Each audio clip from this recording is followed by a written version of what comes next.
Well, good morning. I'm Jagendra Rana. The topic for the discussion today is the role of insurance in rural development. The role of insurance in rural development. What role does insurance play in rural economic development? Considerable attention has been devoted to evaluating the relationship between rural economic growth and financial rural or financial market deepening. So most of what we have learned relates to banking systems and security markets, with insurance receiving only a passing mention. Yet while insurance, banking and security markets are closely related, insurance fulfills somewhat different economic functions than do other financial services, and in turn requires particular conditions to flourish and to make a full economic contribution.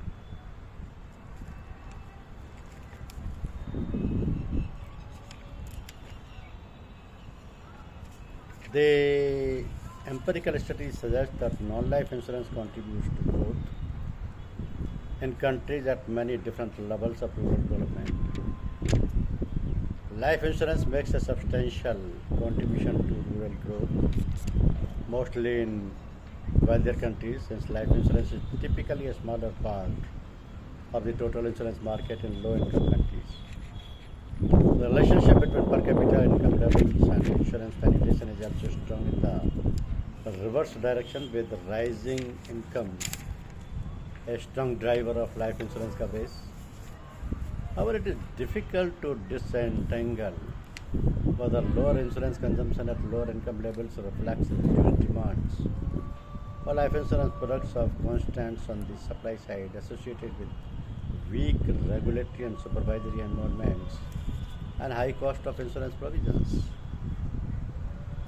Of course, even if the data did not support a strong casual role for insurance as an engine of overall aggregate growth, there might be a strong case for ensuring the poor on social welfare grounds, that those at below the poverty line are particularly vulnerable to catastrophic shocks to income and consumption.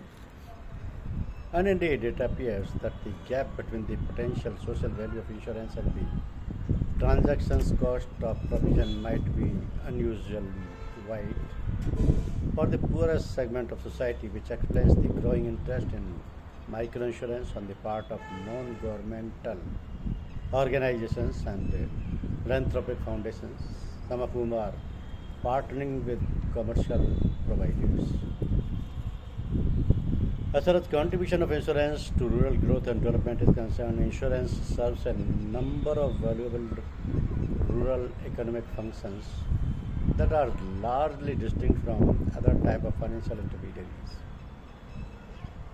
In order to highlight specifically the unique attributes of insurance, it is worth focusing on those services that are not provided by other financial service providers, excluding for insurance the contextual savings features of whole or universal life products. So the indemnification and risk pooling properties of insurance facilitate commercial transactions and the provisions of credit by mitigating losses, as well as the measurement and management of non-diversifiable risk more generally. Typically, insurance contracts involve small periodical payments in return for protection against uncertain but potentially severe losses. So, among other things, this income smoothing effect helps to avoid excessive and costly bankruptcies and facilitates leading to businesses. Most fundamentally, the availability of insurance enables risk averse rural individuals and rural entrepreneurs to undertake higher risk, higher return activities than they would do in the absence of insurance, promoting higher productivity and rural growth. So, what is the role of insurance in rural economic development? See, the management of risk is a fundamental aspect of rural entrepreneurial activity. Entrepreneurs manage the risk of accidental losses by weighing the costs and benefits of each other, each alternative, in a structured risk management process. This involves identifying the exposure to accidental loss, evaluating alternative techniques for treating such loss exposures, choosing the best alternative, and monitoring the results to refine the choices. So those who do not apply structured processes still make decisions about risk, although sometimes by default rather than design. So the scope of an economy's insurance market affects both the range of available alternatives and the quality of information to support decisions. For example, a manufacturer might produce only for the local market, foregoing more lucrative opportunities in distinct markets. In order to avoid the risk of losing goods in shipments, transport insurance can mitigate this loss exposure and enable the manufacturer to expand. So similarly, to avoid the risk of total loss from drought, a commercial rural farmer may keep half of his seed in reserve. Crop insurance can protect against drought and permit all of the seeds to be planted for a smaller premium than the cost of holding half in reserve. Thus, public policies that encourage insurance operations improve the rural economy's productivity by broadening the range of investments. So, insurers also contribute specialized expertise in the identification and measurement of risk. This expertise enables them to accept carefully specified risk at lower prices than non-specialists. They also have an incentive to collect and analyze information about loss exposure. Since the more precisely they measure the cost of risk, the more they can expand. So as a result, the insurance market generates prices signals to the entire rural economy, helping to allocate resources to more productive uses. So insurers also have an incentive to control losses, which is a significant social benefit. By offering discounts for seat belts, smoke detectors, or other measures that reduce the frequency of severity of losses, they lower their eventual claim costs, in the process saving lives and reducing injuries. On the investment side, due to the long-term nature of their liabilities, sizable reserves and predictable premiums, life insurance providers can serve an important function as institutional investors, providing capital to infrastructure and other long-term investments as well as professionals oversight to these investments. Of course, these benefits are fully realized only in markets where insurance providers invest a substantial portion of their portfolios domestically. So the net result of well-functioning rural insurance markets should be better pricing of risk, greater efficiency in the overall allocation of capital and mix of economic activities, and higher productivity. Importantly, the unique functions of insurance should be complementary to banking and the financial sector, depending more broadly. For instance, insurance societies or insurance facilitates credit transactions such as the purchase of homes and cars and business operations, while the lending in turn by functioning payment systems and robust investment opportunities. So, given the multiple potential benefits of a vibrant insurance sector, how much of a contribution does insurance make in practice? While still sparse, the research points to several relatively robust inferences. The deepening of insurance market makes a positive contribution to rural economic growth, while life insurance is casually linked to growth only in higher income economies. Non-life insurance market makes a positive contribution in both developing and higher income economies. Some research suggests that the positive contribution of life insurance to growth is primarily through the channels of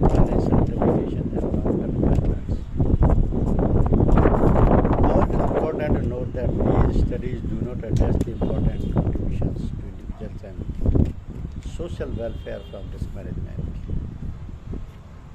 Next one, complementarity between insurance and banking.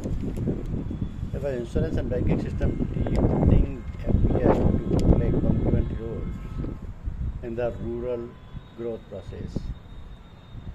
Although insurance and banking separately each make positive contributions to the rural growth, their individual contributions are greater when both are present. So there is also some evidence that the rural development of insurance market contributes to the health of securities market. There are many reasons why this complementary relationship might hold, including the likelihood that the presence of property casualty insurance avoids inefficiently high levels of bankruptcy and helps to facilitate credit transactions for houses, consumer durables, and small and medium-sized business that banks typically finance. The separate evidence that a growing presence of life insurance provider and pension fund is associated with more efficient bank suggests that they promote some capital market discipline on the investment side that is also complementary. Drivers of insurance coverage. Of course, if the growing insurance market make a positive contribution to rural growth, then it is important to understand in turn the enabling factors that contribute to the rural development of robust insurance markets. Here the evidence points to rising incomes, microeconomics stability, and financial deepening as the key drivers of insurance market growth against the backdrop of a conducive regulatory and supervisory environment. Growth in insurance coverage is strongly associated with the rising incomes. So the development of an increasingly sophisticated banking sector and a lower level of inflation in rural areas. The strong contribution of rising incomes to greater insurance coverage might be a rising demand for coverage as individuals becomes wealthier. Supply factor, it becomes more cost effective to provide insurance as the economy expands, providing both a stronger institutional environment and a greater returns or relatives to transaction cost or a combination. So the overall institutional environment plays an important role in terms of political stability and openness as well as government effectiveness. Rule of law and control of corruptions, religious factors also play a role with insurance consumptions inversely correlated to the share of the population.